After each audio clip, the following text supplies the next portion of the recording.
አላህ ነው የኔ ቅርብ ወዳጄ ብሎ የሚያስብ ሰው ውስጡ ሙሉ ነው የሚሆነው። ውስጡ የተረጋጋ ነው የሚሆነው። ተጠሪው አላህ ነው። ረዳቱ አላህ ነው። የመረበሽ የባዶነት ብቸኝነት ስሜትን የሚያርቅ ትልቅ የአላህ ስም ነው አልወሊይ። አልወሊይን ስንረዳ ብቻችንን ብቻችን አይደለም። ወላጅ አጥነን ግን አይደለንም። ግን አለን አላህ። ገንዘብ የለንም። ሰዎች በገንዘብ በሚለኩበት ዓለም ውስጥ ግን ብቸኛ አይደለንም። ዝቅተኝነት አይሰማንም። አላህን ወፊል አተር ምን ይላሉ? ኢብነ አደም እጥልብኒ ተጂድኒ፣ አንተ የአደም ልጅ ሆይ ፈልገኝ ታገኘኛለህ።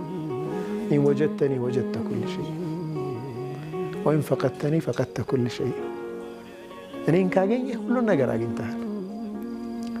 ፈማዛ ወጀድ መን ፈቀደኒ ወማዛ ፈቀድ መን ወጀደኒ። እኔን ያገኘ ምን አጣ? እኔን ያጣ ምን አገኘ? ሁሉም ዱንያ ላይ ያለ ነገር ቢኖርህ አላህ ከሌለህ ምን አለ? ባዶ ነው።